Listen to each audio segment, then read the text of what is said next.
میں یہ عرض کر رہا تھا کہ اسلام یہ کہتا ہے کہ یہ جو عزت ہے، یہ جو دولت ہے، اللہ کی نظر میں اس کی ویلیو 2 ٹکے کی نہیں ہے۔ غیر مسلم بیانات میں کمنٹس کرتے ہیں کہ ٹکا تو بہت کم کہہ دیا، اصل تو ہے ہی یہی۔ اصل کیا ہے؟ اصل تو پیسہ ہے۔ پیسہ ہے تو عزت بھی ہے، پیسہ ہے تو دبدبہ بھی ہے، پیسہ ہے تو اپنی مرضی کا کھاؤ، پیسہ ہے تو اپنی مرضی کا لائف اسٹائل۔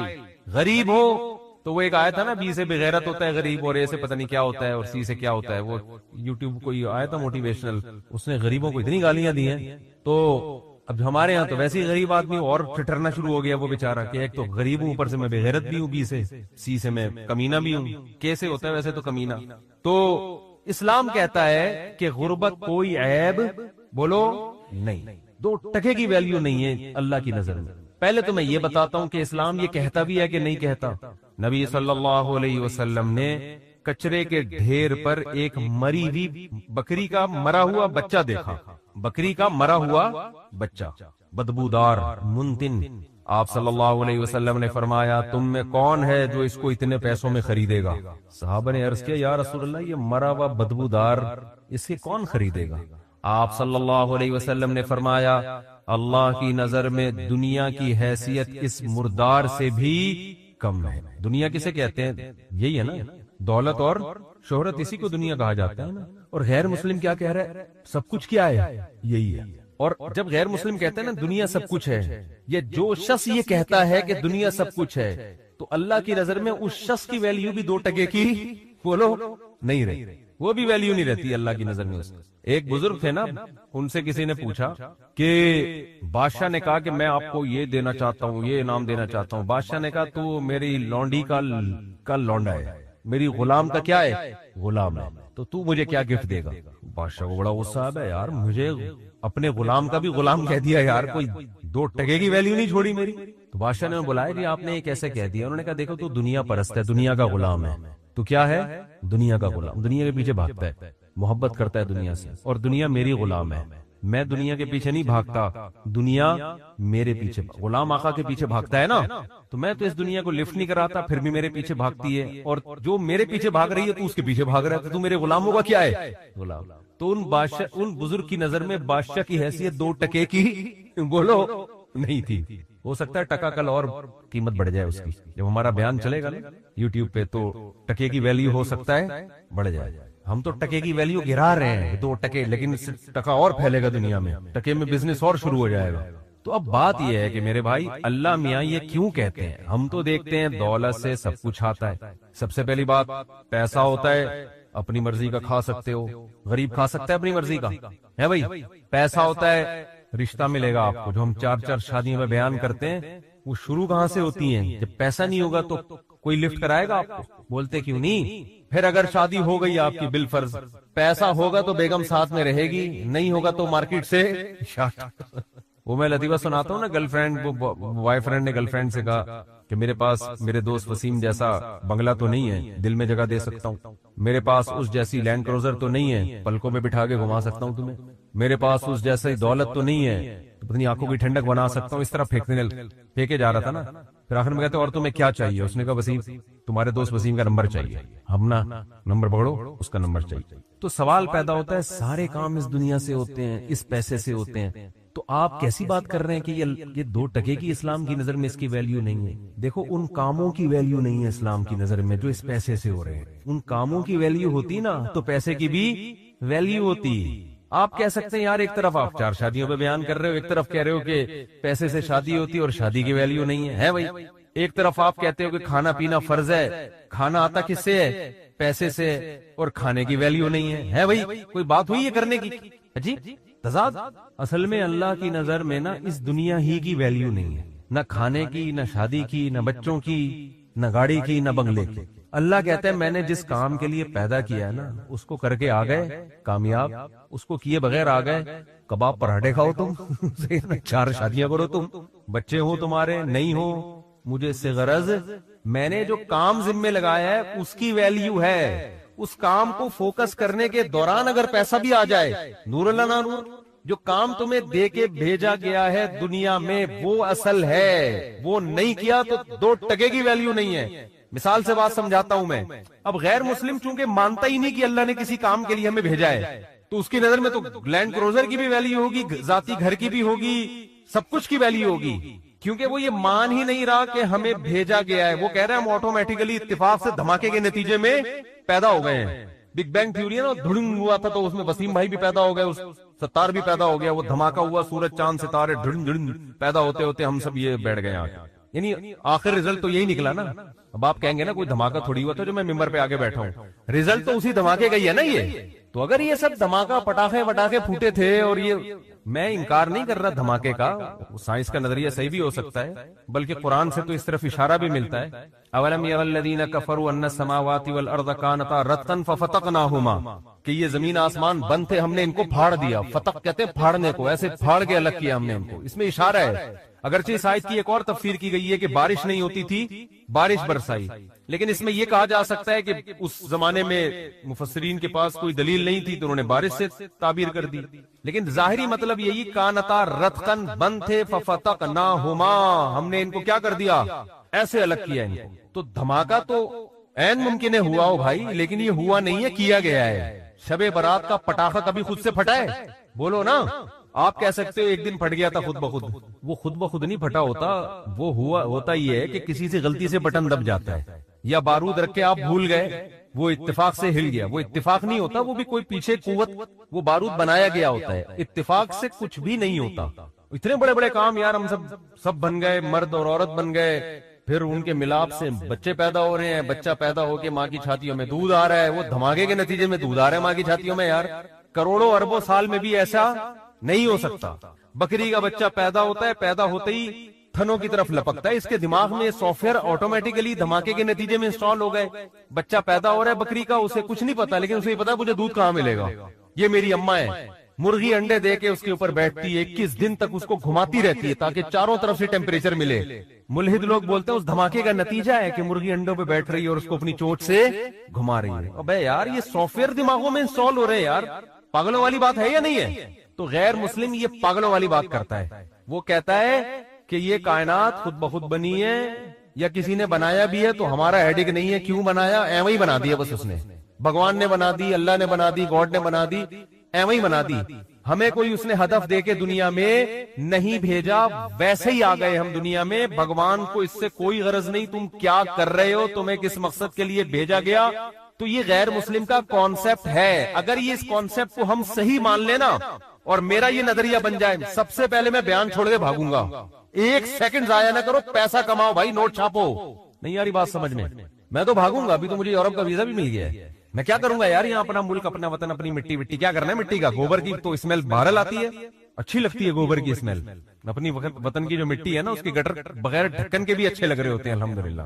میں تو کراچی آیا، گندگی تھی لیکن پھر بھی کچھ عجیب سی روحانیت محسوس ہو رہی تھی یار. ہم اب بغیر گٹر ڈھکن کے عادی ہو گئے ہیں. خیر، تو میں آپ سے عرض کر رہا ہوں میرے بھائی، اگر غیر مسلم کا یہ کانسیپٹ درست مان لیا جائے کہ یہ ہم خود بخود ہیں، آٹومیٹیکلی ہیں، تو پھر پیسہ ہی سب کچھ ہے. کیونکہ پھر مقصد ہی روٹی ہے، مقصد ہی عیاشی ہے، مقصد ہی مزے ہیں. تو مزے پیسوں کے بغیر، بولو نا. غریب کو تو پہلے زمانے میں تھوڑی حوصلہ افزائی ہو جایا کرتی تھی کہ بیٹا غربت میں صبر کرو، ثواب ملے گا.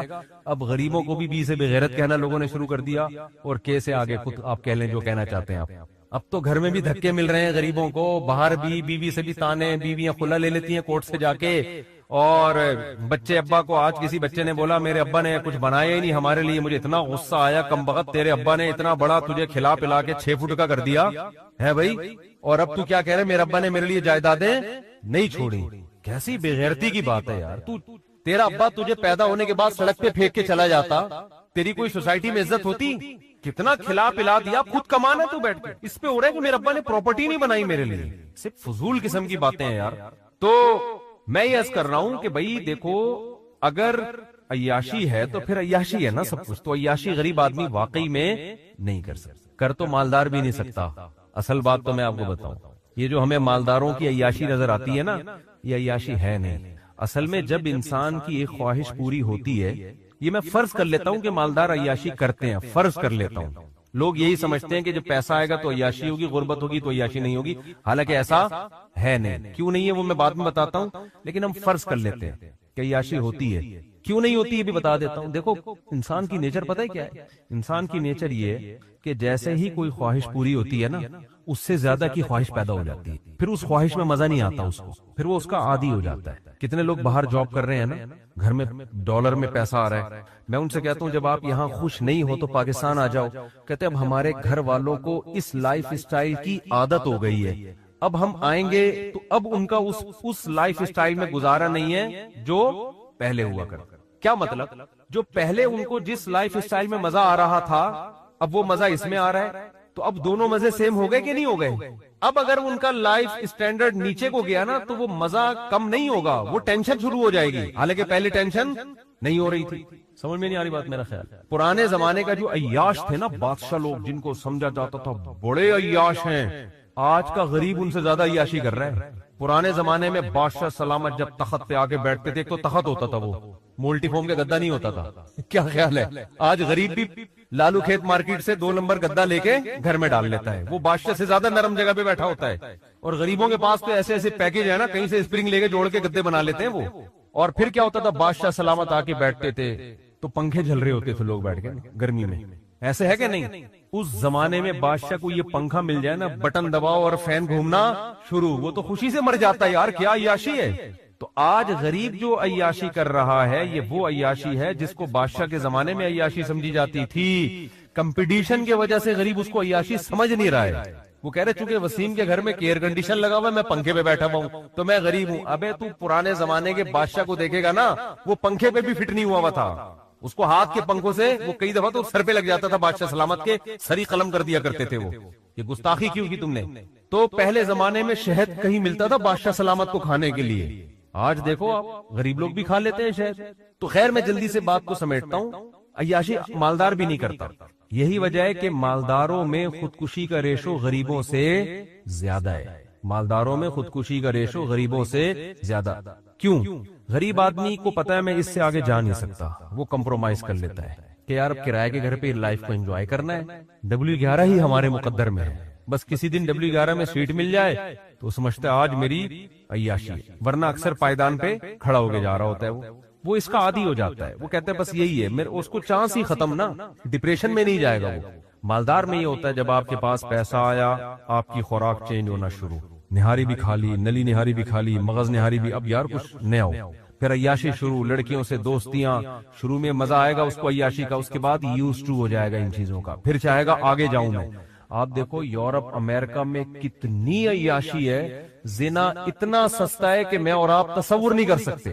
میں یورپ میں ایک جگہ تھا, کسی نے بتایا کہ یہاں ایسے ایسے مقامات ہیں, اب مجھے ڈر بھی لگتا ہے کہ لوگ چلے نہ جائیں کہ یار ہمیں تو یہ تو پتہ ہی نہیں تھا. وہ یہ بھی ڈر لگتا ہے کہ یار تو آپ نے یہ تو ابھی تک ہمیں پتہ ہی نہیں تھا. یعنی اتنا سستا زنا ہو گیا کہ بعض جگہ پہ لڑکی بھاگ رہی ہوتی ہے مرد کے پیچھے, مرد لفٹ نہیں کرا رہا ہوتا اس کو.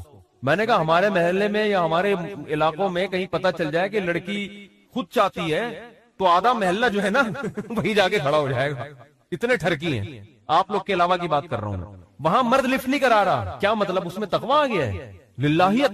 تقوی نہیں, دل بھر گیا ہے کہ یار اب کچھ آگے کی سوچو. سمجھ رہے ہو کہ نہیں سمجھ رہے؟ اب کچھ اور کرو یار. تبھی تو ہومو سیکسولیٹی آ رہی ہے, لڑکوں سے بدفعلی, پتہ نہیں کیا کیا گندے ہے, وہ تو بیان کرنے کے قابل نہیں ہے, بیان کرنے کے قابل نہیں ہے. آگے سے آگے جاؤ بس.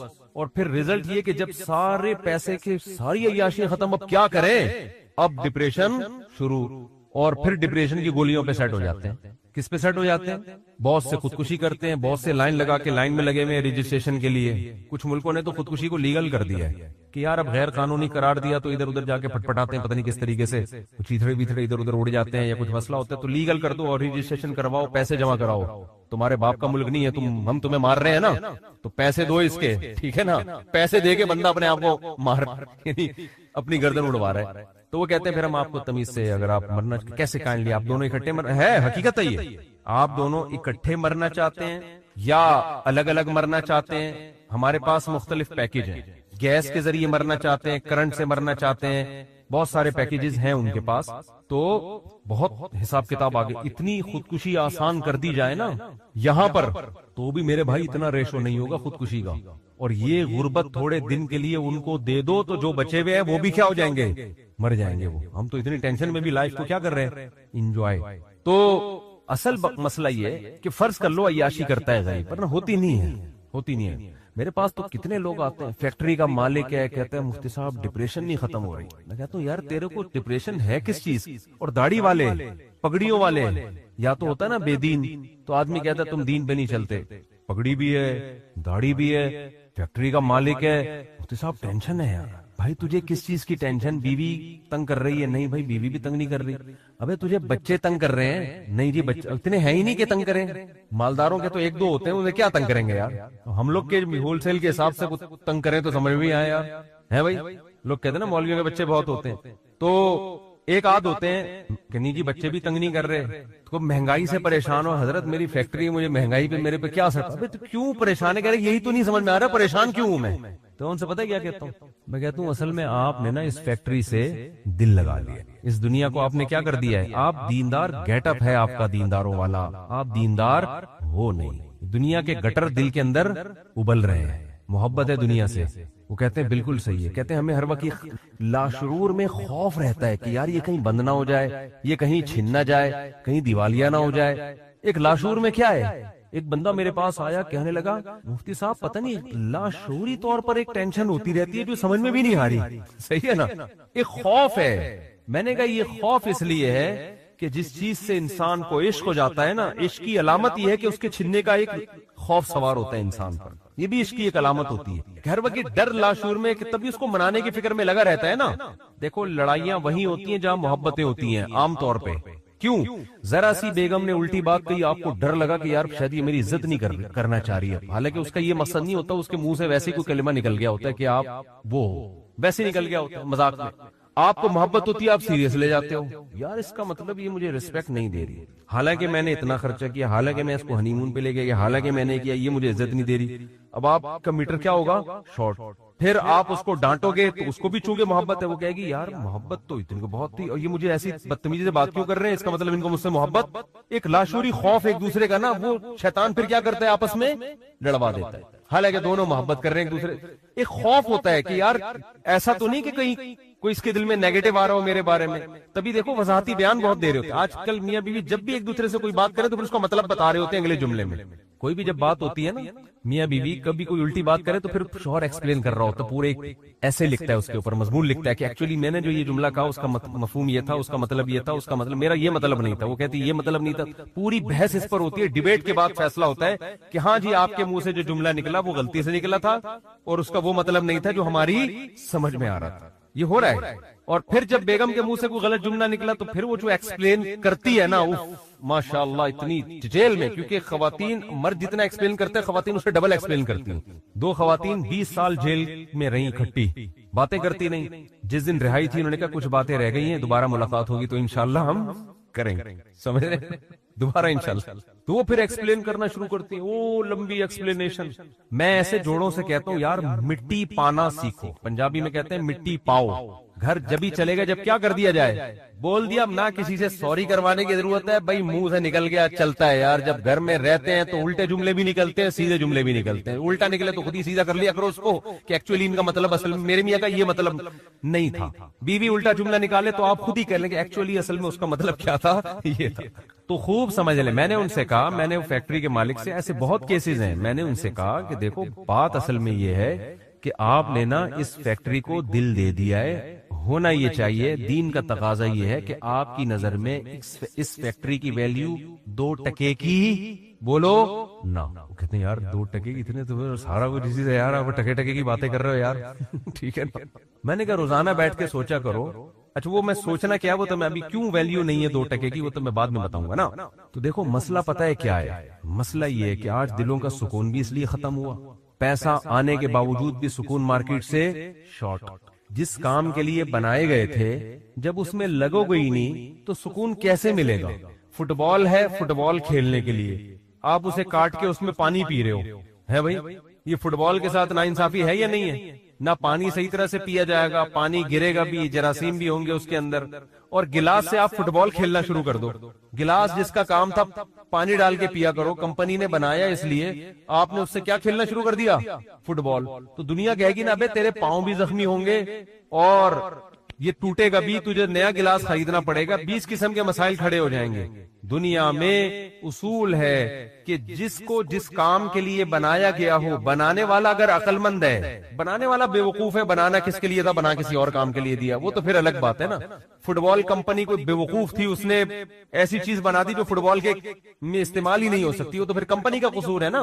بنانے والا اگر عقل مند ہو، اس نے کسی چیز کو کسی چیز کے لیے بنایا تو وہ چیز اس کے علاوہ جب کسی اور کام میں استعمال ہوگی تو ڈسٹربنس ہوگی کہ نہیں ہوگی، مسائل کھڑے ہوں گے کہ نہیں ہوں گے کھڑے، بہت بڑے بڑے مسائل کھڑے ہو جائیں گے اس سے۔ سب سے پہلے تو انسان کی نیچر متاثر ہوگی، آپ کا دماغ متاثر ہوگا۔ اللہ تعالیٰ نے ہمیں پیدا کیا نا، ہمیں بتا دیا کس سے کتنی محبت کرنی ہے اور کتنی محبت کی تمہیں اجازت نہیں ہے، یہ اللہ نے بتا دیا ہے۔ اگر اللہ کی گائیڈنس کے بغیر ہم چیزوں سے محبتیں کرنا شروع کر دیں تو جیسے بچہ ماں باپ کی گائیڈنس کے بغیر چیزوں سے محبتیں کرنا شروع کر دے تو برباد ہو جاتا ہے۔ ماں باپ بتاتے ہیں بیٹا یہ شہد ہے، یہ کھانے کی چیز ہے، یہ چاکلیٹ ہے، یہ کھانے کی چیز ہے، یہ پراٹھا ہے، یہ کھانے کی چیز ہے، یہ سموسا ہے، یہ کھانے کی چیز ہے، یہ چرس ہے، یہ کھانے کی چیز نہیں ہے، یہ ہیروئن ہے، یہ کھانے کی چیز نہیں ہے، یہ زہر ہے، یہ کھانے کی چیز نہیں ہے۔ یہ سکھاتے ہیں کہ نہیں سکھاتے؟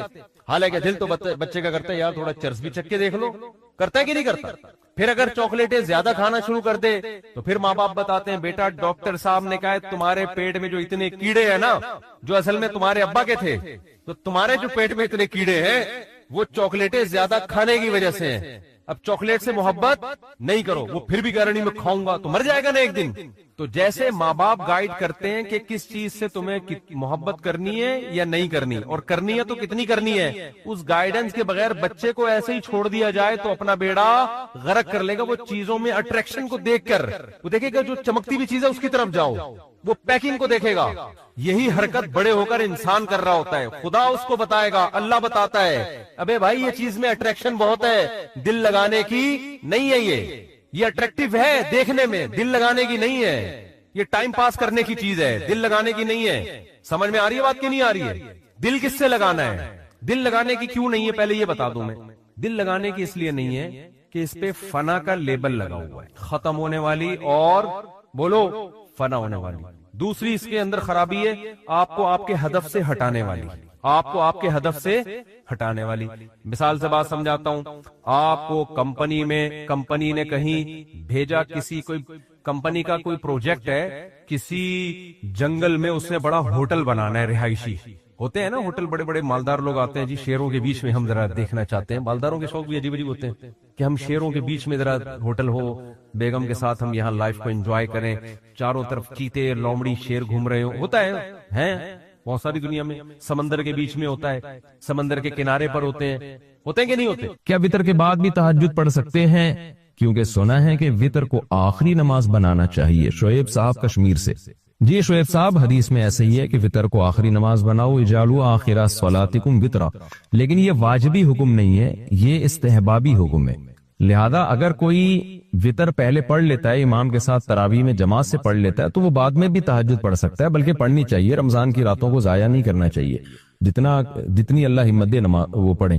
باقی یہ کہ وتر اول وقت میں کیوں پڑھ لیتے ہیں جماعت کے ساتھ، اس کی وجہ یہ ہے کہ حضرت عمر نے جب تراویح کی نماز کو شروع کیا تو اس میں آپ نے صحابی کو حکم دیا کہ وہ جماعت سے وتر پڑھائیں گے۔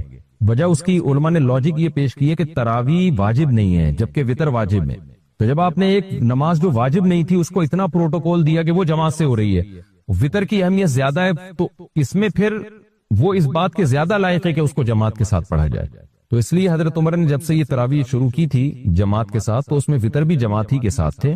تو چونکہ ہمیں حکم ہے کہ علیکم بسنتی و سنت الخلفاء الراشدین المہدیین، میری اور خلفاء راشدین کی سنت کو لازم پکڑو، تو خلفاء راشدین نے اسی کو فالو کیا، حضرت عثمان نے، حضرت علی نے، سب تراویح کے ساتھ ہی وتر پڑھا کرتے تھے، تو ہمیں بھی تراویح کے ساتھ ہی جماعت سے وتر پڑھنا چاہیے۔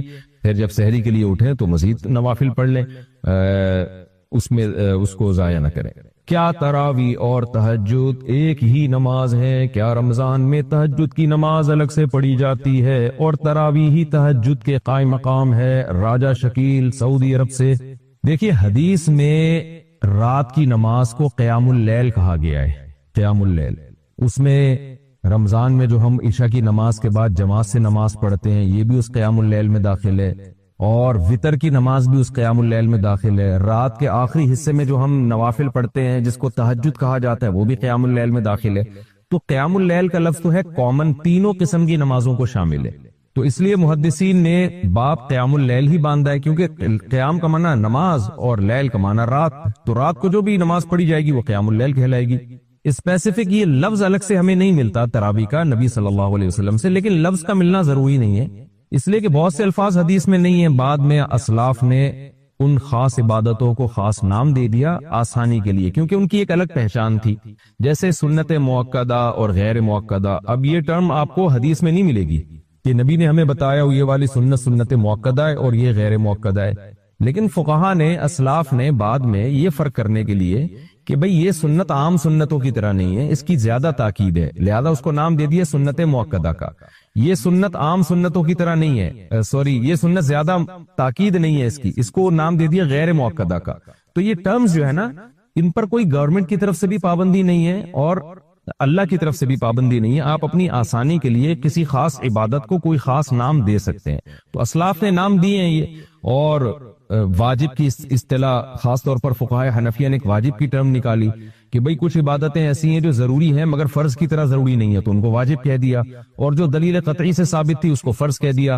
حالانکہ نبی صلی اللہ علیہ وسلم کی سیرت میں، آپ کی حدیث میں فرض واجب سنت کا فرق آپ کو نہیں ملے گا۔ بعض چیزیں لازمی ہوتی ہیں لیکن حدیث میں اس کو سنت کہا گیا ہوتا ہے، اور بعض چیزیں لازمی نہیں ہوتی، حدیث میں اس کو فرض کہا گیا ہوتا ہے، اس لیے کہ مقرر ہے، بس وہ اس معنی میں اس کو فرض کہا گیا ہے۔ تو جتنی بھی فقہ کی اور حدیث کی اصطلاحات ہیں تو سب بعد میں ہی وضع کی گئی ہیں۔ تو اسی طرح سے جو وہ نماز جو رات کو عشاء کی نماز کے فوراً بعد پڑھی جاتی ہے، جماعت کے ساتھ پڑھی جاتی ہے، چونکہ اس کے الگ سے احکام ہیں۔ وہ احکام کیا ہے؟ یہ عام تہجد کی طرح نہیں ہے، اس کے الگ سے احکام ہیں۔ پہلی بات تو یہ کہ جو عام طور پہ تہجد پڑھی جاتی ہے وہ زیادہ افضل ہے رات کے آخری حصے میں، اور اس کا اصل ٹائم بھی رات کا آخری حصہ ہے، اور وہ عام طور پر نبی صلی اللہ علیہ وسلم 8 رکعتیں پڑھا کرتے تھے۔ وہ جماعت کے ساتھ نہیں ہوتی تھیں، وہ الگ سے ہوتی تھیں۔ کبھی 2-4 صحابی آپ کے ساتھ جماعت میں شریک ہو گئے تو ہو گئے، پراپر اعلان کر کے لوگوں کو مسجد میں اکٹھا نہیں کیا جاتا تھا، اور وہ رمضان میں بھی ہوتی تھی، غیر رمضان میں بھی ہوتی تھی۔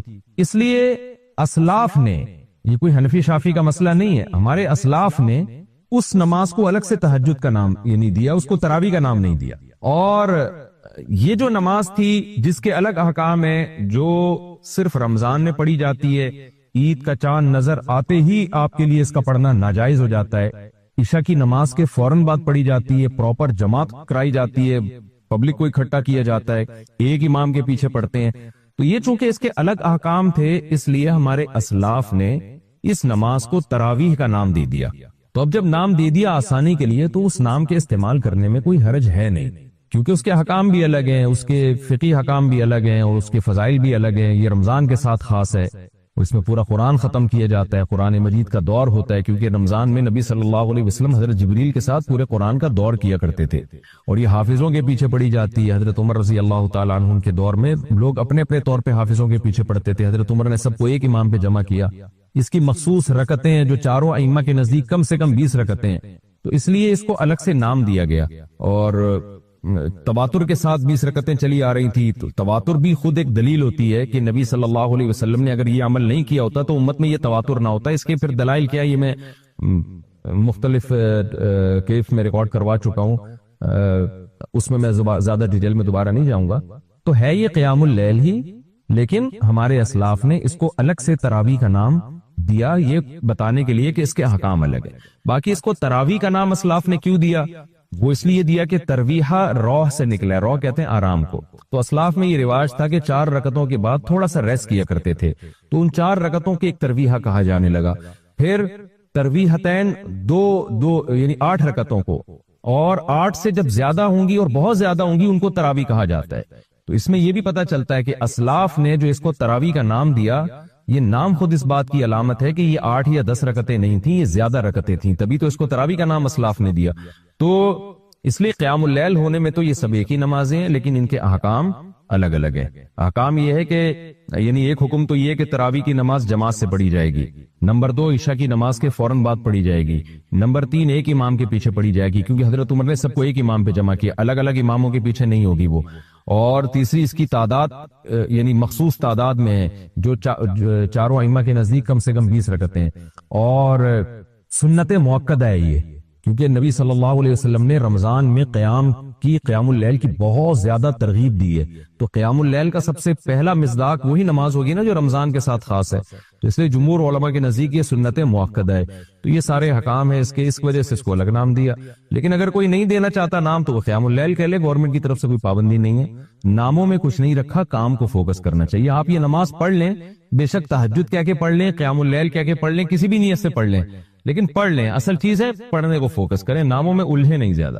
قرآن ترجمہ سے پڑھیں یا بغیر ترجمہ کے. رمضان میں قرآن کریم ترجمہ کے ساتھ پڑھنا افضل ہے یا بغیر ترجمہ کے, جبکہ ترجمہ کے ساتھ کم تلاوت پائی جاتی ہے. محمد عرفان انڈیا سے دونوں طرح سے پڑھیں بھائی, ترجمہ کے ساتھ بھی پڑھیں, وداؤٹ ترجمہ بھی پڑھیں, تو دونوں طرح سے پڑھیں آپ, ٹھیک ہے نا. کیونکہ ترجمے کے بغیر پڑھنے کی الگ فضیلت ہے, ترجمے کے ساتھ پڑھنے کی الگ فضیلت ہے. کم سے کم ایک قرآن تو رمضان میں لازمی ختم کرے, اور پھر باقی حصہ ترجمے اور تفسیر کو فوکس کرے. کیا امام مہدی رمضان میں آئیں گے؟ یہ بات یوٹیوب پر بہت چل رہی ہے کہ امام مہدی جب آئیں گے تو رمضان کی پہلی رات کو آئیں گے. کیا یہ بات درست ہے؟ الطاف صاحب گجرات سے, ایسی کوئی بات نہیں ہے بھائی, امام مہدی آئیں گے ضرور, لیکن کس تاریخ کو آئیں گے اس کے بارے میں ہمیں حدیثوں میں کچھ بھی نہیں ملتا. روزے میں ہم بستری کا کفارہ. کیا رمضان میں بیوی سے ہم بستری کرنے کا کفارہ 60 مسکینوں کو کھانا کھلانے سے ادا ہو جائے گا؟ عزیز الرحمان آسام سے. عزیز الرحمان بھائی, 60 مسکینوں کو کھانا وہ کھلائے گا جس میں روزہ رکھنے کی طاقت نہ ہو. جیسے کوئی بہت بوڑھا آدمی ہے یا شوگر کا پیشنٹ ہے, اس کو وہ روزے رکھ ہی نہیں سکتا لگاتار 60, وہ 60 غریبوں کو 2 ٹائم کا کھانا کھلائے گا. اور ورنہ اگر کسی نے رمضان کا روزہ جان بوجھ کر توڑ دیا, چاہے بیوی سے ہم بستری کر کے توڑا ہو یا کھا پی کے توڑا ہو, تو اس پر کنٹینیو 60 روزے رکھنا لازم ہے. خوب سمجھ لیں, اگر ایک روزہ بھی درمیان میں چھوڑ دیا یا بیماری سے چھوٹ گیا تو نئے سرے سے 60 روزے دوبارہ سے رکھنے پڑیں گے, اور اس روزے کی قضا الگ سے رکھنی پڑے گی جو اس نے توڑا تھا. اس لیے رمضان کا روزہ کسی قیمت پہ نہیں توڑنا چاہیے. زکوٰۃ نکالنے کی تاریخ بھول گئے تو کیا کریں؟ پچھلے سال زکوٰۃ جس تاریخ کو نکالی تھی وہ تاریخ یاد نہیں, 3 رمضان کو نکالی تھی یا 11 رمضان کو, اور 3 اور 11 تاریخ کے درمیان پیسوں کا آنا اور جانا بھی ممکن ہوتا ہے. تو اب میں کون سی تاریخ کو زکوٰۃ نکالوں؟ محمد عمیر صاحب لاہور سے. محمد عمیر بھائی, زکوٰۃ کے بارے میں نا لوگ اپنی ٹینشن ہمیں دیتے ہیں, تاریخیں خود بھول رہے ہوتے ہیں اور ہمیں بتا رہے ہوتے ہیں بتائیں کون سی تاریخ کو دیں. تو ہمیں کیا پتا بھائی, آپ کی جو تاریخ متعین ہے آپ اسی کو دیں گے نا. اب جو بھی بھول رہا ہے مجھے فون کر رہا ہے کہ میں تاریخ بھول گیا. بعض دفعہ لوگ فون کرتے ہیں کہ ہمارے ابو کا انتقال ہو گیا اور ابو نے بتایا ہی نہیں کہ یہ فرنیچر ان کا تھا یا ہماری امی کا ہے. ارے تو ابو نے نہیں جب بتایا تو میں کہاں سے بتا سکتا ہوں کہ یہ کس کا ہے؟ اب وراثت کے حکام میں بڑا فرق پڑ رہا ہوتا ہے. لوگ میاں بیوی پوچھ رہے ہوتے ہیں کہ ہمارے گھر میں یہ چیز رکھی ہوئی ہے, مفتی صاحب بتائیں یہ میری کہلائے گی یا میرے میاں کی کہلائے گی؟ ارے بھائی, جس نے خریدی ہے وہ بتائے گا نا, آپ نے اپنے لیے خریدی تھی یا بیوی کے لیے, تو اس کو ہی نہیں پتا ہوتا کس کے لیے خریدی تھی. تو اس لیے ان ٹینشنوں میں سے بچنے کے لیے تھوڑا عبادات کو فوکس کریں, شرعی احکام کو فوکس کریں. آپ کو آپ کے گھر میں پتا ہونا چاہیے کون سی چیز آپ کی ملکیت میں ہے, کون سی چیز آپ کی بیوی کی ملکیت میں ہے, کون سی آپ کے بچوں کی, تاکہ زکوٰۃ کے مسائل میں وراثت کے حکام میں گڑبڑ نہ ہو. اور آپ کو آپ کی تاریخ یاد ہونی چاہیے. اب بھول گئے ہیں تو اب یہی ہے کہ آپ خود دماغ پہ زور لگائیں اور غالب گمان سے ایک تاریخ متعین کر لیں. غالب گمان, جب شریعت کا حکم ہے کہ جب یقینی طور پر آپ کسی کوئی فیصلہ نہیں کر سکتے تو ایک تحری کریں. جیسے جس آدمی کو قبلے کا پتہ نہ ہو نا, جنگل میں قبلہ کہاں ہے, ظاہر ایک اندازہ لگائے گا, پھر وہیں رک کر کے نماز پڑھ لے گا, اللہ اس کی نماز قبول کر لے گا. تو آپ بھی ایک اندازہ لگا کے پھر اس تاریخ کو متعین کر لیں, پھر اسی پہ زکوٰۃ دیا کریں, اور آئندہ ایسی گڑبڑ کی تو اچھا نہیں ہوگا. کلی کے بعد حلق میں ٹھنڈک محسوس ہو تو کیا حکم ہے؟ وضو کرتے وقت کلی کرنے کے بعد جب تھوک نگلتے ہیں تو حلق میں ٹھنڈک محسوس ہوتی ہے, کیا اس سے روزے پر کوئی فرق پڑے گا؟ عامر نواز ڈیرہ اسماعیل خان سے. جب کلی کرتے ہیں نا تو منہ میں پانی کے اثرات ہوتے ہیں, ایک دفعہ تھوک پھینک دیں تاکہ وہ پانی کے اثرات ختم ہو جائیں, پھر تھوک نگلتے رہیں, وہ ٹھنڈک آتی ہے تو آنے دیں, اس سے کوئی فرق نہیں پڑتا. تبلیغ میں جائیں یا رزق کمائیں؟ تبلیغ میں 4 ماہ لگانے سے کتنا فائدہ ہوتا ہے, یعنی فائدہ ہوتا ہے میری تعلیم مکمل ہو چکی ہے اور میرا ارادہ تبلیغ پر جانے کا ہے، لیکن لوگ کہہ رہے ہیں کہ حلال رزق کمانا بھی فرض ہے اور 4 ماہ پر جانا کوئی لازم نہیں ہے، لہذا رزق کماؤ یہ بھی عبادت ہے۔ اس بارے میں رہنمائی فرمائے علی صاحب کراچی سے۔ رزق کمانا فرض ہے، دین سیکھنا، دین پہ قائم رہنے کی کوشش کرنا بھی فرض ہے۔ رزق کمانے کے لیے پوری زندگی پڑی ہوئی ہے، ابھی آپ ایجوکیشن سے فارغ ہوئے ہیں، بعد میں کاروبار میں ملازمت میں مشغول ہو جائیں گے، آپ کو ٹائم نہیں ملے گا۔ بہترین ٹائم ہوتا ہے جب آپ اپنی ایجوکیشن سے فارغ ہوئے ہیں اور ابھی پراپر جاب شروع نہیں کی، اس سے بہترین ٹائم تبلیغ میں وقت لگانے کا آپ کو پھر میں سمجھتا ہوں قیامت تک نہیں ملے گا۔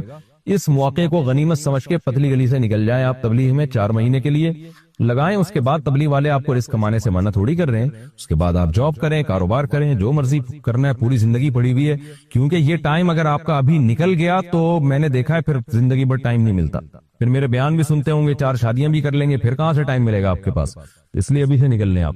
مرحوم والدہ کے روزوں کا فدیہ، میری والدہ کا انتقال ہو گیا ہے، مجھے ان کے قضا نمازوں کا فدیہ دینا ہے، اس کا طریقہ کیا ہوگا اور کیا میں وہ غیر مسلم کو بھی دے سکتا ہوں، نیز کیا فلاحی اداروں میں بھی دے سکتا ہوں جبکہ وہاں پتہ نہیں ہوتا کہ مسلمان کو جا رہا ہے یا غیر مسلم کو؟ یہ اویس صاحب نے پوچھا ہے، لکھا ہے اویس پاکستان۔ دیکھیں اگر والدہ نے فدیے کی وصیت نہیں کی تھی اور وراثت بھی اتنی نہیں چھوڑی تو پھر آپ پر وہ فدیہ لازم نہیں ہے۔ 2 شرطیں ہوتی ہیں، پہلی بات تو یہ کہ مرحوم وصیت کرے اور اتنی وراثت چھوڑے کہ ان کی 1/3 میں سے وہ وصیت پوری بھی ہو سکتی ہو، تو پھر فدیہ لازم ہوتا ہے، ادروائز آپ پر فدیہ لازم نہیں ہے۔ اب آپ اپنی خوشی سے دے رہے ہیں تو کچھ کتنی چاہے رقم صدقہ کر دیں وہ آپ پر ہے، تو وہ چونکہ نفلی ہوگی تو جس کو بھی چاہے دے سکتے ہیں، ورنہ فدیے کی جو رقم ہے وہ غیر مسلم کو نہیں دی جا سکتی، اس کے وہی حکام ہے جو زکوٰۃ کے حکام ہے، وہ زکوٰۃ کے مستحق کو ہی دینی پڑے گی۔ لیکن چونکہ یہ فدیہ آپ تو اس کو فدیہ کا نام دے رہے ہیں مگر شریعت میں ایک نفلی صدقہ ہے یہ، تو آپ والدہ کے ثواب کے لیے کسی کو بھی دے سکتے ہیں، یہ کسی کے ساتھ بھی مدد کر سکتے ہیں۔ باقی فلاحی اداروں کا اگر کسی ادارے پر آپ کو ٹرسٹ ہے، پورا اطمینان ہے کہ وہ صحیح جگہ رقم استعمال کرتا ہے تو دے دیں، اگر آپ کو اطمینان نہیں ہے تو نہ دیں، تو اس کے بارے میں تو اصول اور ضابطے سے ہی جواب دیا جا سکتا ہے کہ 100% یقینی طور پر تو کسی کے بارے میں نہیں کہا جا سکتا۔ پیاس کی شدت میں روزہ توڑ دیا تو کیا کفارہ ہے؟ 15 سال کا بچہ ہے، اس کا روزہ تھا، دیکھیں 15 سال کا بچہ نہیں ہوتا، یہ ذہن میں رکھیں، خیر 15 سال کا لڑکا ہے، اس کا روزہ تھا، وہ گزشتہ 2 سال سے روزہ رکھ رہا ہے، آج جب وہ اسکول سے واپس آیا تو گرمی کی شدت تھی، تقریباً 12 بجے پیاس کی شدت کی وجہ سے اس نے پانی پی لیا اور کہا کہ میں نے نیت نہیں کی تھی، اور اس کو روزہ توڑنے کے گناہ کا بھی علم نہیں تھا کہ اس کو 60 روزے رکھنے ہوں گے، اس کے بارے میں کیا حکم ہے؟ تنویر خان انڈیا سے۔ دیکھیں رمضان کا روزہ اگر کوئی توڑ دے تو 60 لگاتار اس کو روزے رکھنے پڑتے ہیں، چاہے پیاس کی شدت کی وجہ سے یا بھوک کی شدت کی وجہ سے۔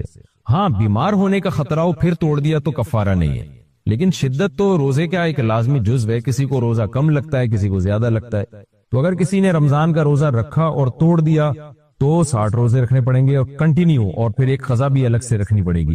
تو آپ کے جو بھی ہے، یہ لڑکا ہے، آپ کا بیٹا ہے یا جو بھی ہے جناب تنویر صاحب، تو اس نے جو یہ کہا ہے نا کہ میری نیت نہیں تھی، تو کیا مطلب روزہ توڑنے کی نیت نہیں تھی؟ تو اس سے تو کوئی فرق نہیں پڑتا، روزہ توڑنے کی نیت نہ بھی ہو جب توڑیں گے تو ٹوٹے گا نا خود بخود ہی۔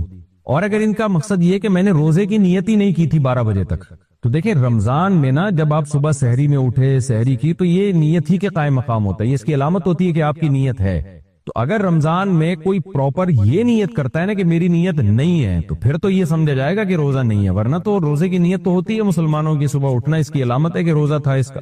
تو اگر واقعی اس نے نیت نہیں کی تھی، یعنی اس کا ارادہ تھا کہ آج میرا روزہ نہیں ہے اور کنفیوز تھا کہ میں آج روزہ رکھوں یا نہیں رکھوں، 12 بجے اس کو خیال ہوا کہ نہیں رکھتا آج میں، تو پھر تو یہ روزہ نہیں ہوگا، اور چونکہ روزہ اس کا ہوا ہی نہیں ہے تو روزہ توڑنا بھی نہیں کہلائے گا، کیونکہ جب روزے کی نیت ہی نہیں تھی تو روزہ کہاں سے ٹوٹے گا۔ لیکن اگر صبح انہوں نے سحری کی اس نیت کے ساتھ کہ جیسے آج سب کا روزہ ہے، میرا بھی روزہ ہے، اور پھر 12 بجے یہ کہہ رہے ہیں میری نیت نہیں تھی، تو پھر اس کا اعتبار نہیں ہوگا۔ ایک دفعہ جب نیت کر کے کنٹینیو روزہ شروع کر دیں تو پھر نیت تبدیل کرنے کا آپ کے پاس حق نہیں ہے۔ تو خلاصہ یہ نکلا کہ اگر ان کی واقعی اس دن روزہ رکھنے کی نیت نہیں تھی اور انہوں نے اس نیت کو ڈیلے کیا، انہوں نے کہا بعد میں سوچوں گا کہ آج رکھنا ہے یا نہیں رکھنا، تو پھر تو روزہ جو انہوں نے توڑا ہے تو یہ توڑنا کہلائے گا ہی نہیں، کیونکہ روزہ بھی انہوں نے نیت ہی نہیں کی تھی، تو شروع ہی نہیں ہوا تو ٹوٹا کہاں سے، تو پھر تو کفارہ نہیں ہے۔ ہاں رمضان کا روزہ چھوڑنے کا کبیرہ گناہ بہرحال ہوگا کہ روزہ رکھا کیوں نہیں انہوں نے، لیکن اگر یہ پراپر نیت صبح ہوتی ہے جیسے عام طور پر، اسی طرح یہ نارملی نیت ان کی بھی تھی اور روزہ رکھ لیا تھا، پھر بعد میں اگر یہ توڑتے ہیں تو پھر اس لفظ کا اعتبار نہیں کہ میری نیت نہیں تھی، تو وہ جب ایک دفعہ روزہ شروع ہو جائے اور آپ نیت کے ساتھ یعنی شروع ہو جائے تو پھر وہ روزہ کمپلیٹ کرنا لازم ہے۔ اور یہ مسئلہ کہ ان کو علم نہیں تھا کہ روزہ توڑنے کا گناہ ہوتا ہے، 60 روزوں کا کفارہ لازم ہوتا ہے، تو دیکھیں ان مسئلے سے کا علم نہ ہونا یہ شریعت میں معتبر نہیں ہے۔ ایک آدمی کھڑے کھڑے بیوی کو 3 دفعہ طلاق کہہ دیتا ہے اور کہتا ہے مجھے پتہ ہی نہیں تھا کہ 3 طلاقوں سے طلاق ہو جاتی ہے، تو بھئی آپ کو پتہ ہونا چاہیے نا، آپ جب مسلم گھرانے میں پیدا ہوئے ہیں، آپ دارالاسلام میں رہتے ہیں تو آپ کو یہ پتہ ہونا چاہیے، یا ایسی جگہ پہ رہتے ہیں جہاں مسلمان رہتے ہیں تو آپ کو یہ پہلے سے سیکھنا چاہیے کہ نکاح کیسے ہوتا ہے، طلاق کیسے ہوتی ہے، نماز ٹوٹتی کیسے۔ ایک آدمی نماز پڑھ رہا ہے اور نماز میں وہ بیت الخلا سے گھوم کے آ گیا اور پھر وہیں سے کھڑا ہو گیا، وہیں پہ جہاں سے چھوڑی تھی کنٹینیو کی، اب اس کو کہہ رہے ہیں بھائی نماز ٹوٹ جاتی، کہہ رہے وہ خو مجھے تو پتہ ہی نہیں تھا ایسے نماز ٹوٹ جاتی ہے۔ تو علم نہ ہونا، جہالت ہونا، شرعی مسئلے سے علم نہ ہونا، یہ کوئی شرعی عذر نہیں ہے۔ تو اگر آپ کے بیٹے یہ جو 15 سال کا لڑکا ہے اس کو معلوم نہیں تھا کہ روزہ توڑنے سے 60 روزے لازم ہوتے ہیں تو بھی 60 روزے ہی لازم ہوں گے، وہ ان پر لازم تھا کہ یہ پہلے معلوم کروائیں کہ روزہ توڑنے کا شریعت میں کفارہ کیا ہے، گناہ کیا ہے۔ دن میں روزہ ٹوٹ گیا تو کیا کھا پی سکتے ہیں؟ روزہ ٹوٹنے کے بعد مثال کے طور پر الٹی سے روزہ ٹوٹ گیا تو اس کے بعد دن میں کھانے پینے کی اجازت ہوگی یا نہیں؟ حنا صاحبہ پشاور سے، پہلی بات تو یہ کہ الٹی سے روزہ نہیں ٹوٹتا، الٹی سے روزہ 2 شرطوں کے ساتھ ٹوٹتا ہے۔ ایک تو یہ کہ آپ نے حلق میں ڈال کے الٹی کی اور منہ بھر کے کی، خود آپ نے جان بوجھ کر الٹی کی، حلق میں انگلی ڈالی اور بھرپور طریقے سے، تھوڑا بہت پانی نکل آیا اس سے نہیں، ایک تو یہ۔ دوسرا یہ کہ الٹی تو خود بخود ہوئی تھی، منہ بھر کے ہوئی تھی لیکن آپ نے نگل لیا اس کو، تو یعنی اگر جان کر کریں گے تو صرف ایک شرط ہے کہ منہ بھر کے الٹی ہو، اور اگر خود بخود الٹی ہوئی ہے تو 2 شرطیں ہیں، ایک تو یہ کہ منہ بھی بھر کے ہو اور آپ نے اس کو ریورس بھی کیا ہو، پھر روزہ ٹوٹتا ہے۔ بہرحال کسی بھی طرح سے اگر روزہ کسی بندے کا غلطی سے ٹوٹ گیا تو پھر اس پر لازم ہے کہ وہ کمپلیٹ کرے روزہ، یعنی کھانا پینا اس کے لیے جائز نہیں ہے، ہاں بعد میں قضا بھی کرنی پڑے گی۔ دیکھیں 2 طرح سے روزہ ٹوٹتا ہے، ایک ہوتا ہے بھولے سے ٹوٹ جانا، اس سے تو ٹوٹتا ہی نہیں ہے، آپ کو یاد نہیں تھا آپ کا روزہ ہے، آپ نے کھا لیا پی لیا، بعد میں یاد آیا اڑے بھائی آج تو میرا روزہ تھا، اس سے کچھ نہیں ہوتا، نہ روزہ ٹوٹا، نہ کفارہ، نہ قضا، کچھ بھی نہیں، بلکہ پورا روزہ کمپلیٹ ہو گیا، آپ کا ثواب پورا ملے گا، حدیث میں آتا ہے، صراحتاً نہیں ہے حدیث میں۔ لیکن ایک ہوتا ہے غلطی سے ٹوٹ جانا، غلطی کا مطلب یہ ہوتا ہے کہ مسٹیک ہو گئی آپ سے، یعنی آپ کلی کر رہے تھے، ایک دم غلطی سے پانی حلق میں چلا گیا تو آپ کے نہ چاہتے ہوئے حلق میں اتر گیا پانی، تو روزہ تو ٹوٹ جائے گا، اس لیے کہ بھولے سے تھوڑی ہوا ہے، تو روزہ تو ٹوٹ جائے گا۔ لیکن غلطی سے جب روزہ ٹوٹتا ہے تو کفارہ لازم نہیں ہوتا، صرف قضا لازم ہوتی ہے، لیکن اس روزے کو کنٹینیو کرنا پڑتا ہے، یعنی کھانا پینا کی اجازت آپ کو نہیں ہوتی۔ تو اسی طرح اللہ کی طرف سے کسی کے ساتھ ایسا معاملہ ہوا کہ روزہ ٹوٹ گیا، مثال کے طور پر منہ بھر کے الٹی ہوئی اور نہ چاہتے ہوئے بھی پیٹ میں دوبارہ واپس چلی گئی، اس سے روزہ ٹوٹ جائے گا، تو یہ بھی غلطی سے ٹوٹنا کہلائے گا۔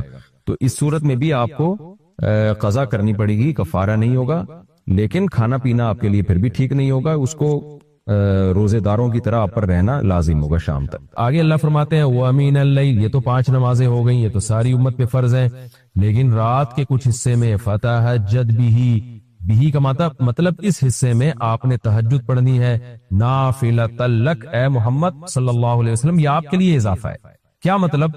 یا تو نبی صلی اللہ علیہ وسلم پہ 6 نمازیں فرض تھیں، یعنی 5 فرض کے علاوہ تہجد بھی فرض تھی، تو اس لیے قرآن نے کہہ دیا کہ امت پہ تو 5 فرض ہیں، نافلۃ لک، لیکن یہ تہجد آپ کے لیے اضافی ہے، یعنی آپ پر 6 نمازیں فرض ہیں۔ ایک مطلب تو یہ بھی ہو سکتا ہے، اور جو علماء اس کے قائل ہیں کہ نہیں نبی پر تہجد فرض نہیں تھی، تو ان کے نزدیک اس آیت کی تفسیر یہ ہوگی کہ یہ آپ کے لیے ایک اضافہ ہے اللہ کے قرب حاصل کرنے کا، یعنی 5 نمازیں تو پڑھنی ہی پڑھنی ہے، لیکن آپ اللہ کے قرب کے لیے ایک اضافی چیز بھی آپ کو دی جا رہی ہے تاکہ آپ کے درجات اور زیادہ بلند ہو۔ تو ایسی صورت میں یہ صرف نبی کے ساتھ خاص نہیں ہے، کیونکہ خطاب نبی سے چل رہا ہے، اس لیے اللہ نے کہہ دیا آپ کے لیے اضافہ، ورنہ حقیقت میں پوری امت کے لیے یہ اضافہ ہے۔ آگے اللہ فرماتے ہیں عسیٰ ان یبعثک ربک، امید ہے کہ آپ کو آپ کا رب پہنچا دے مقام محمود تک۔ یہ مقام محمود کیا ہے؟ شفاعت کبریٰ، یعنی تمام پیغمبر نبی کے پاس آئیں گے کہ آپ سفارش سے آغاز کریں، یعنی سفارش کا آغاز آپ سے ہوگا، پھر آپ صلی اللہ علیہ وسلم سفارش کریں گے، تو یہ ایک سب سے اونچا مقام ہے جو اللہ قیامت کے دن رسول اللہ صلی اللہ علیہ وسلم کو دے گا، اور جس سے آپ کی تمام پیغمبروں پر فضیلت ثابت ہو جائے گی کہ جب تک آپ کی طرف سے شفاعت کی ابتدا نہیں ہوگی کوئی اور پیغمبر سفارش نہیں کریں گے۔ تو اللہ نبی صلی اللہ علیہ وسلم کو تسلیاں دے رہا ہے کہ یہ مشرکین کا جو آپ کے اوپر بے پناہ دباؤ ہے، جبر ہے، آپ اس میں تسلی رکھیے، آپ نماز قائم کریں اور تہجد کی پابندی کریں، اللہ نے آپ کو بہت بڑا آگے چل کے مقام دینا ہے۔ تو چونکہ نبی صلی اللہ علیہ وسلم بھی بشر تھے نا، مشرکین کے دباؤ کی وجہ سے آپ بھی ایک پریشانی میں آتے تھے، تو اس لیے اللہ آپ کو ثابت قدم رکھنے کے لیے آپ صلی اللہ علیہ وسلم کو یہ خوشخبریاں سنا رہا ہے کہ آپ نے اپنا اس عمل کو فوکس کرنا ہے، نماز اور تہجد کو، تاکہ آپ کا اللہ سے قرب رہے، اور اللہ آپ کو خوشخبری دے رہا ہے کہ امید ہے آپ کا رب آپ کو بہت بڑے مقام تک پہنچا دے۔ رہا مسئلہ مشرکین کی دھمکیوں کا کہ یہ پوری کوشش کر رہے کہ آپ کو مکہ سے نکال دیں، تو ہم نے تو بتا دیا کہ یہ خود بھی نہیں پنپ پائیں گے، لیکن آپ نے اللہ سے کیا دعا مانگنی ہے؟ وَقُلْ رَبِّ، کہہ دیجئے اے میرے رب، ادخلنی مدخل صدق، مجھے مکہ میں داخل کیجئے مرغوب داخلہ، اچھا داخلہ، اور مجھے مکہ سے نکالیے بھی اچھے طریقے سے، یعنی اچھا نکلنا ہو میرا، ایسا نکلنا جس کے نتائج اچھے ہوں۔ اس میں اشارہ ہے کہ آپ صلی اللہ علیہ وسلم کو مکہ سے نکالنے پر مجبور کیا جائے گا، اور ایک وقت آئے گا کہ آپ مکہ سے نکلیں گے۔ تو اللہ اپنے حبیب صلی اللہ علیہ وسلم کو پہلے سے دعا سکھا رہے ہیں کہ آپ اللہ سے دعا مانگے، اللہ جب میں نکلوں تو میرا داخلہ بھی اچھے طریقے سے ہو اور میرا نکلنا بھی اچھے طریقے سے ہو، یعنی پسندیدہ نکلنا ہو۔ سوال پیدا ہوتا ہے نکلنے کا عمل تو پہلے ہے اور مکہ میں داخلے کا عمل بعد میں، تو نکلنے کا تذکرہ پہلے ہونا چاہیے کہ اللہ مکہ سے مجھے اچھی طریقے سے نکال، اور مکہ میں مجھے داخل بھی اچھے طریقے سے کرنا، تو داخلے کا تذکرہ پہلے کیوں؟ تو اس میں بلاغت کا ایک نقطہ ہے کہ پیغمبر کا بنیادی مقصد وہ ہدف ہے جو پیغمبر دنیا میں لے کے آئے ہیں، تو اس کی آغاز تو مکہ سے کرنا ہے جس میں آپ کو بھیجا گیا، جو ابراہیم علیہ السلام کا شہر ہے، جہاں بیت اللہ ہے، اسلام کا مرکز تو اس جگہ سے بننا ہے۔ تو اس جگہ سے اگر نکالنا ہی مقصد ہے تو یہ جگہ تو رہ گئی نا پھر جو ابراہیم علیہ السلام کا مرکز اور ابراہیم علیہ السلام کی دعائیں تھی۔ تو اس لیے اصل مقصد تو یہ کہ مکہ میں داخل میں اچھے طریقے سے ہوں، جو پیغمبر کا مقصد تھا دنیا میں آنے کا، مکہ فتح کر کے داخل ہوں، یہاں مجھے غلبہ ملے، اور یہاں میرا جب داخلہ ہو تو ایسا داخلہ جس کو میں پسند کروں۔ یہ جو ابھی میں مکہ میں کہیں سفر سے جا کے واپس آتا ہوں، یہ داخلہ وہ داخلہ نہیں ہے جو میں چاہتا ہوں۔ تو چونکہ مکہ سے نکلنا مقصد نہیں ہے، نکالا اس لیے جا رہا ہے تاکہ داخلہ ایک طاقت کے ساتھ ہو اور اچھے طریقے سے داخلہ ہو، اس لیے اس داخلے کا تذکرہ پہلے کیا جا رہا ہے۔ ہاں وہ داخلہ اس وقت تک ممکن نہیں ہے جب تک مکہ سے ایک دفعہ آپ کا خروج نہ ہو، تاکہ مدینہ میں ریاست بنے اور آپ 10,000 کا لشکر لے کر فاتحانہ انداز سے مکہ میں داخل ہوں، اور جس مقصد کے لیے اللہ نے آپ کو بھیجا تھا وہ مقصد پورا ہو۔ تو وہ مقصد نکلے بغیر پورا ہو نہیں سکتا، اس لیے نکلنے کا تذکرہ کر دیا، ورنہ اصل مقصد تو یہ ہے کہ اللہ میں مکہ سے نکلنا نہیں چاہتا، میں مکہ میں داخلہ چاہتا ہوں۔ داخلہ ایسا ہونا چاہیے مدخل صدق، سچا مرغوب داخلہ ہونا چاہیے۔ چنانچہ اللہ نے آپ کی دعا قبول کی، اور جب نبی مکہ میں داخل ہوئے نکلنے کے بعد تو کیسا بہترین آپ نے کا داخلہ ہوا کہ 10,000 کا لشکر لے کر آپ گئے، اور مشرکین مکہ آپ سے معافی کی بھیک مانگ رہے تھے۔ تو یہ مکی آیتیں اس وقت تو ظلم کے پہاڑ توڑے جا رہے تھے، لیکن پیغمبر سے اس طرح کی دعائیں کروائی جا رہی تھی، وَأَخْرِجْنِي مُخْرَجَ صِدْقٍ، اور اللہ مرغوب نکلنا ہو، یعنی جب میں نکلوں تو بھی میرا اچھا ٹھکانہ ہو۔ چنانچہ آپ کا نکلنا بھی بڑا اچھا ہوا کہ پورا مدینہ آپ کے استقبال میں کھڑا ہوا تھا، اور طلع البدر علینا من ثنیۃ الوداع، یہ جو ترانے ہیں یہ مدینہ کی بچیاں آپ کے استقبال میں پڑھ رہی تھی۔ تو آپ کا نکلنا بھی اچھا ہوا، یعنی مدینہ میں داخلہ جو مکہ سے نکل کے، اور پھر جو مکہ میں آنا وہ تو اس سے بھی زیادہ عزت اور شان کے ساتھ ہوا۔ وَاجْعَلْ لِي مِن لَّدُنْكَ سُلْطَانًا نَصِيرًا، اور اللہ تو بنا دے میرے لیے اپنے پاس سے زبردست طاقت جس میں میری مدد ہو، غلبہ دے دے مجھے مشرکین پر۔ یہ بھی مستقبل کی دعا ہے جو ان حالات میں نبی سے منگوائی جا رہی ہے، اور اللہ نے آپ کی ساری دعاؤں کو قبول کیا۔ سلطان نصیر بھی دے دیا آپ کو، غلبہ بھی دے دیا مکہ پہ، ایسا غلبہ جس میں اللہ کی مدد تھی، اور وہ کمزور غلبہ نہیں تھا، طاقتور غلبے کو سلطان کہا جاتا ہے۔ اور مدینہ میں جانا بھی آپ کا پسندیدہ ہوا، اور مکہ میں آنا بھی آپ کا پسندیدہ ہوا۔ اور اے نبی آپ یہ بھی کہہ دیجئے جاء الحق، حق آ چکا ہے، وزہق الباطل، اور باطل فنا ہو چکا ہے۔ حالانکہ جس وقت یہ دعا منگوائی جا رہی تھی باطل فنا نہیں ہوا تھا، لیکن ماضی سے جب کسی چیز کو تعبیر کیا جاتا ہے تو یہ بتانے کے لیے گویا یہ کام ہو چکا ہے، حالانکہ ہوا نہیں، ہوگا، لیکن نبی کی زبان سے نکلوایا جا رہا ہے کہ آپ مشرکین میں اعلان کر دیں کہ بس یہ کام ہو چکا ہے، حق آ گیا، باطل ختم۔ اور یعنی ہوگا تو فیوچر میں، لیکن گویا ابھی ہو چکا ہے. اتنا یقینی ہے کہ میں تمہیں اس کی پہلے سے خبر دے چکا ہوں کہ باطل اب پنپنے نہیں پائے گا کیونکہ حق اب آ چکا ہے. ان الباطل کان زہوقا، اور باطل تو ہے ہی فنا ہونے والی چیز. جب حق آتا ہے تو باطل فنا ہو جاتا ہے. نبی صلی اللہ علیہ وسلم جب مکہ مکرمہ میں داخل ہوئے نا تو آپ بتوں کو چھڑیوں سے گراتے تھے. چھڑی سے مکہ میں داخل ہو کے 360 بت کو ایک ایک کر کے چھڑی مارتے تھے اور وہ بت الٹے لڑکتے تھے. تو آپ اس موقع پر یہ آیت پڑھ رہے تھے کہ ان جاء الحق وزهق الباطل ان الباطل کان زہوقا. کیا کیفیات بنتی ہوں گی صحابہ کی اور پیغمبر کی اس وقت کہ جو خوشخبری ان کو 13 سال پہلے دی گئی تھی، کئی سال پہلے دی گئی تھی اور یقینی دی گئی تھی کہ یہ ہو چکا، تو اللہ نے اپنی آنکھوں سے دکھا دیا کہ کیسے بتوں کو بیت اللہ سے نکالا جا رہا ہے اور اللہ کے گھر کو کیسے شرک سے پاک کیا جا رہا ہے. وَنُنَزِّلُ مِنَ الْقُرْآنِ مَا هُوَ شِفَاءٌ وَرَحْمَةٌ لِّلْمُؤْمِنِينَ، اور قرآن کہہ رہے ہیں ہم قرآن نازل کرتے ہیں جس میں مومنین کے لیے شفا ہے. یعنی اے نبی آپ کی تسلی کے لیے اور بھی ہم بتائیں آپ کو کہ ہم یہ جو آیتیں نازل کر رہے ہیں نا اس میں مومنین کو بھی شفا مل رہی ہے، ان کی اصلاح ہو رہی ہے شرک سے اور برے عقیدوں سے، اور مسلمانوں کے لیے یہ رحمت ہے، ان کو تسلیاں بھی مل رہی ہیں. وَلَا يَزِيدُ الظَّالِمِينَ إِلَّا خَسَارًا، اور ظالمین کے خسارے میں اضافہ ہو رہا ہے کیونکہ ظالمین اس پر عمل نہیں کر رہے، حجت تمام ہو رہی ہے. وَإِذَا نَمْنَا عَلَى الْإِنسَانِ أَعْرَضَ وَنَأَىٰ بِجَانِبِهِ، قرآن کہتے ہیں ہم جب انسان پر احسان کرتے ہیں تو وہ اعراض کرتا ہے اور اپنے پہلو کو ہٹا دیتا ہے. نعمت ملنے کے بعد بجائے اللہ کے قریب ہونے کے اللہ سے دور ہوتا ہے. وَإِذَا مَسَّهُ الشَّرُّ، اور جب انسان کو کوئی مصیبت پہنچتی ہے کَانَ یئوسا، تو مایوس ہونے لگتا ہے. یعنی انسان کے بارے میں شکایت کی جا رہی ہے کہ اس کا اللہ پر ایمان نہیں ہے. پیغمبر کا مقصد ہے اللہ سے جوڑنا. تو یہ جو مشرکین ہیں جو اللہ کو نہیں مانتے، یہ خوشیوں میں بھی اللہ کو بھولتے ہیں اور غم میں بھی اللہ کو بھولتے ہیں. اسباب کو دیکھتے ہیں زیادہ، جب اسباب کو آپ دیکھتے ہو اور پریشانی آتی ہے تو اسباب بتا رہے ہوتے ہیں پریشانی دور نہیں ہو سکتی تو مایوس ہونے لگتے ہیں، ڈپریشن میں جاتے ہیں. اور جب خوشی آتی ہے تو اپنا کمال سمجھتے ہیں لہذا اترانے لگتے ہیں اور خدا سے دور ہو جاتے ہیں. تو اے نبی ان سے کہہ دیجئے کل یعمل علی شاکلتی، ہر شخص اپنی نیچر کے مطابق عمل کر رہا ہے. اچھے لوگ کیا کرتے ہیں کہ جب انہیں خوشی ملتی ہے تو شکر ادا کرتے ہیں اور غم آتا ہے تو مایوس نہیں ہوتے، ان کو پتہ ہے غم اللہ دور کر سکتا ہے. فَرَبُّكُمْ أَعْلَمُ، تمہارا رب خوب جانتا ہے بِمَنْ هُوَ أَهْدَىٰ سَبِيلًا، کون ان دونوں فریقوں میں سیدھے راستے پر چل رہا ہے. جو غموں میں مایوس ہو اور خوشیوں میں اترانے لگے خدا سے دور ہو جائے وہ گمراہی والے راستے پر ہے، اور جو خوشیوں میں اللہ کے قریب آئے شکر ادا کرے اور غموں میں بھی اللہ کے قریب آئے کہ غم کو اللہ ہی دور کر سکتا ہے، مایوس نہ ہو، یہ سیدھے راستے پر ہے.